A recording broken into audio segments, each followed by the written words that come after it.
Bueno, finalmente está aquí la segunda parte del video sobre el clasicismo francés. Un video que compartí hace ya más de un año y que por diversos motivos no me había animado a continuarlo.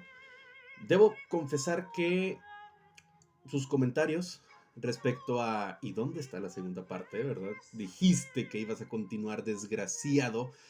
Devuélveme mis minutos perdidos. Pues bueno, aquí está, lo continuaré y de nueva cuenta no había mencionado esto, pero pues lo comento nada más como un apostillamiento. No acostumbro compartir imágenes de lo que voy platicándoles y bueno, quizá eso para muchos que son visuales les pueda resultar chocante, ¿no? Mm, quizá lo intente para un próximo video. Por ahora, pueden imaginar esto como un podcast a los que les guste ver de cualquier manera a un completo desconocido hablando delante de una pantalla. Pues bueno, también pueden optar por verme aquí. Los saludo, espero estén muy bien y pues bueno, vamos a continuar. Estamos en el clasicismo francés, ¿verdad? En el siglo XVII y en este momento parte del XVIII, porque vamos ya sé, en el video anterior comenté que íbamos a hablar ya de lleno con el buen de Corneille, Racine y Molière, ¿verdad? Pero no, primero voy a darles un breve contexto otra vez. Cómo pongo gorro con el contexto. Sin embargo, ustedes se podrán dar cuenta que lo que ocurre a nuestro alrededor en diversos niveles prácticamente marca la pauta con nuestro accionar presente. De igual manera, hablando de Francia en 1643, que es el momento en el cual empieza el reinado de una persona que seguramente han escuchado, Luis XIV, el también autodenominado Rey Sol. Él inicia a gobernar en 1643, termina en 1715. De nueva cuenta, tenemos este truquito de los siglos. Recuerden, si es el siglo XVI, simplemente sumo un número y, es decir, 16 vendría a ser el siglo ¿qué estoy diciendo? Ya me confundí, a ver, no. Sí, estamos en el siglo XXI, es el 2000. Sí, perdón. 16, sumo 1, 17, y en el siglo XVIII vendría a ser 1700, ¿no? Entonces, 1643 a 1715 son los años que el buen Rey Sol gobierna Francia. Ahora, este señor tenía un modo de gobernar que de seguro lo aman los dictadores porque el señor era absolutista. Es decir, todo el poder y todas las decisiones recaían en su persona. Llegó a mencionar esta tan popular frase de el Estado soy yo. Nada más para que se den una idea cómo era el buen Luis XIV, ¿no? Lo interesante de Luis XIV es que, bueno, gracias a este comportamiento absolutista, es que poco a poco se empieza a efervecer lo que posteriormente vendría a ser la Revolución Francesa de finales de 1700. Entonces, el buen Luis XIV marca la pauta. Por ahora, no nos vayamos a finales de 1700, sino a mediados de 1600. El buen Luis XIV, entre sus delirios, hizo algo muy positivo, que fue continuar con el método inglés en cuanto a ser un mecenas. Recordemos que incluso hubo una ley en Inglaterra donde la reina Isabel se encargaba de otorgar apoyo económico a las compañías teatrales, tales como las de William Shakespeare, Christopher Marlowe, Ben Jonson. Ahora, también recuerden otra cosa muy interesante. Francia. Francia tenía ahí como una espinita de, ¡ay, diablos! Me encantaría ser Italia. Recuerden que la cuna del Renacimiento ocurre en Florencia, Italia.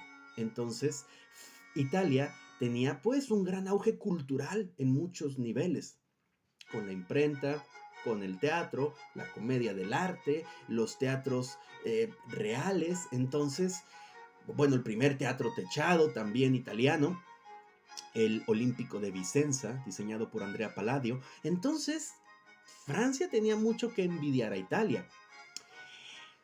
Y para conseguir igualarlo, pues digamos que el Rey Sol se dio cuenta que el mecenazgo era una excelente opción. Entonces el buen caballero empieza a apoyar a los actores, empieza a apoyar a los poetas, como a Corneille, a Molière, a Racine, y caray, esto hace que París se convierta en el centro cultural del mundo. Lo que tanto quería el señor al fin ocurrió.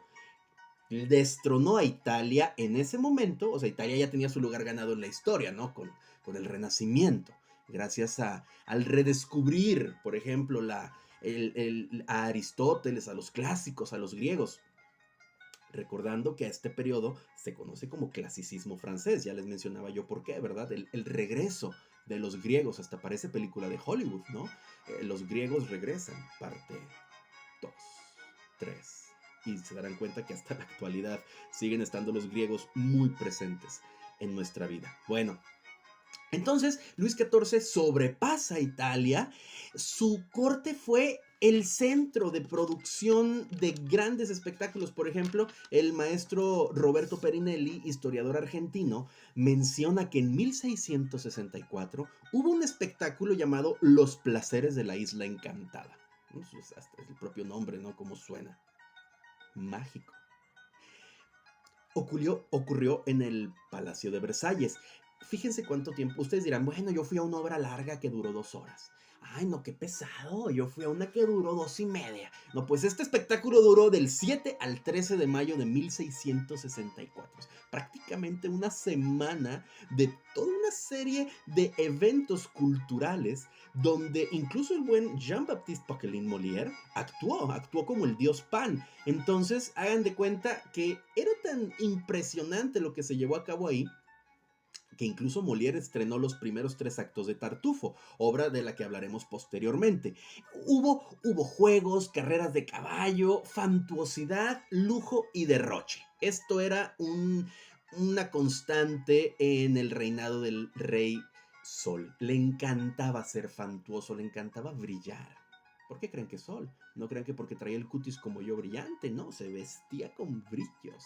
El señor, maravilloso, maravilloso Luis XIV. Entonces tenemos este espectáculo de los placeres de la Isla Encantada y bueno, fíjense, incluso ahí se presentó una novedad, la comedia ballet. Recordemos que gracias a Francia, bueno, realmente el melodrama proviene del romanticismo y el romanticismo se genera en Alemania, como menciono en otro video.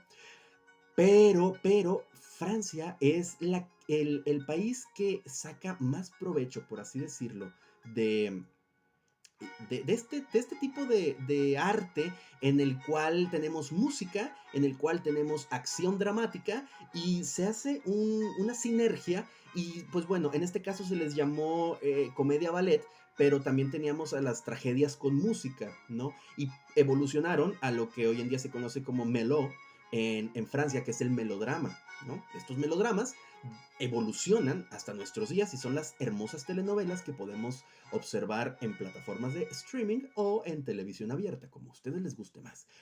Pero ustedes se podrán dar cuenta que en estas telenovelas tenemos características que aparecen desde 1650, 60 más o menos.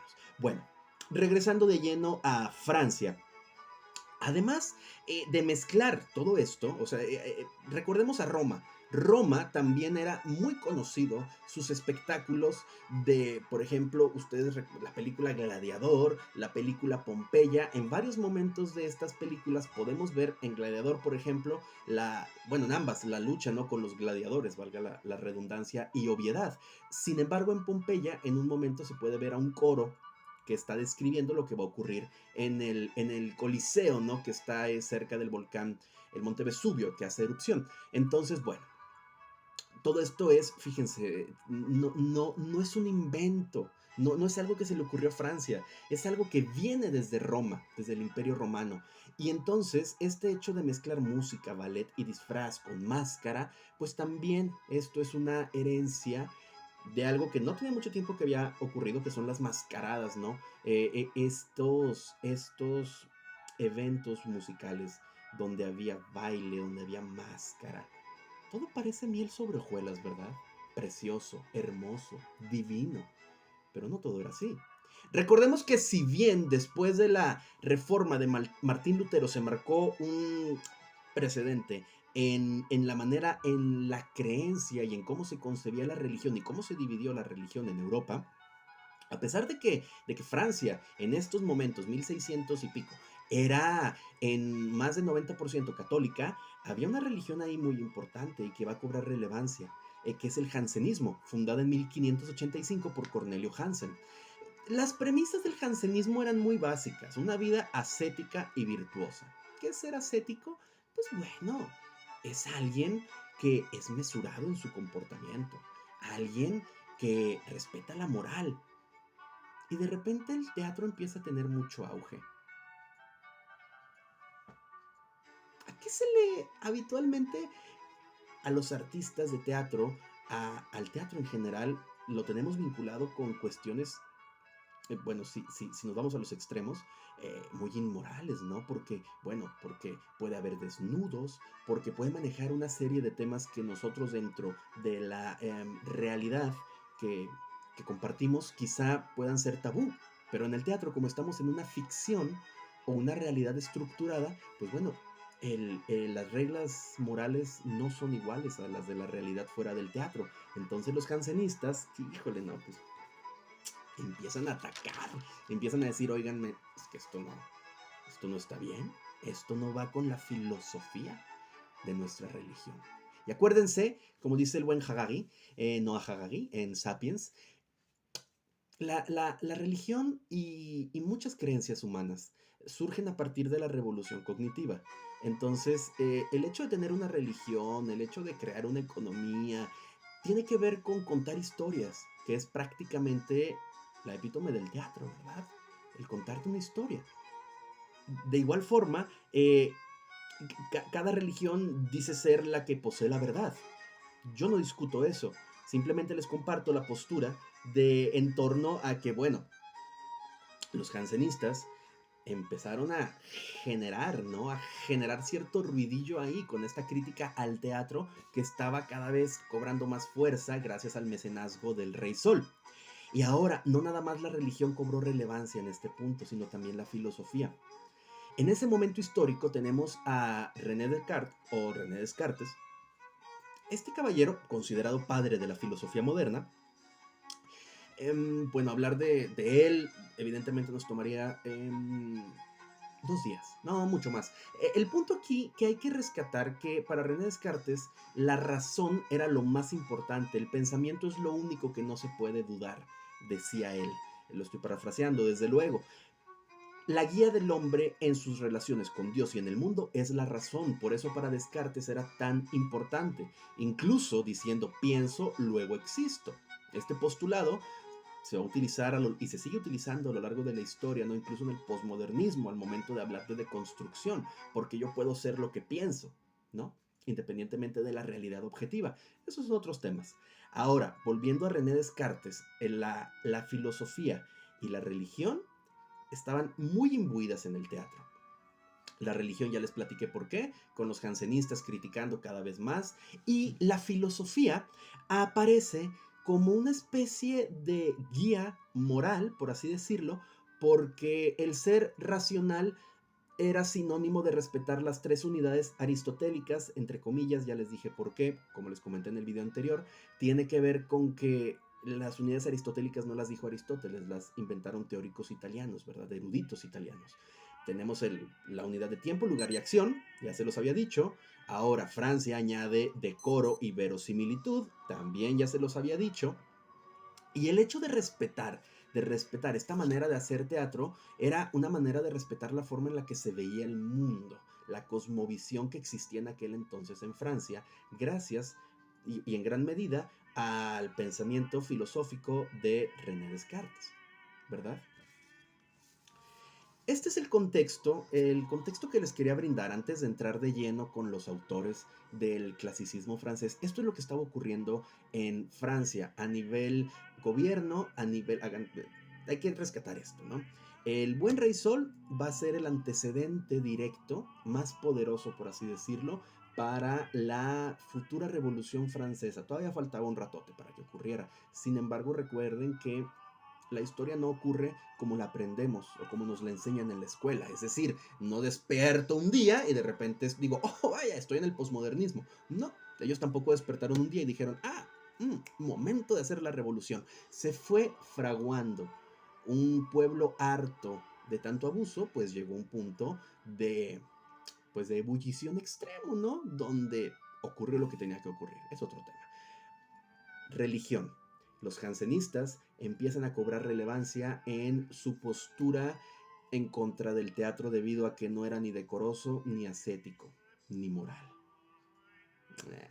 Finalmente, ya tenemos al gobierno, ya tenemos a la religión y ahora a otro elemento muy importante que es la filosofía, con René Descartes, que primó a la razón por sobre todo. Entonces, ¿cómo se respetaba la razón? Respetando el pensamiento. ¿Cómo se respeta el pensamiento? Siguiendo las normas que otros dijeron que se tenían que hacer para hacer teatro. Con esta breve introducción, culmino el día de hoy. Les prometo que ahora sí no voy a tardarme tanto en subir. Yo creo que voy a tener que dividir en otras dos partes para no fastidiarlos con videos larguísimos. De hecho, creo que 15 minutos era más que suficiente. Ya me pasé por un minuto. Lo voy a dejar hasta ahí. El video está subido sin ediciones, sin cortes, para que puedan sentirse aquí en la comodidad de mi hogar con mis desvaríos y cuando se me va el avión y demás. Espero les sea de utilidad, espero nazca en ustedes un poco más la inquietud por conocer la historia, porque la historia no sirve nada más para predecir o poder inferir lo que va a ocurrir en el futuro. La historia sirve para conocerme a mí como individuo que conformo a un colectivo, a una sociedad. Entonces, si tienen ganas de buscar más información, les recomiendo el trabajo del maestro Roberto Perinelli, 4 tomos de apuntes de la historia del teatro buenísimos.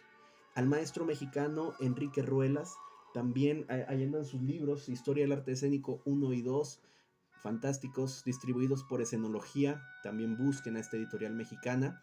Y también me gusta mucho por ahí está, Las Edades de Oro del Teatro.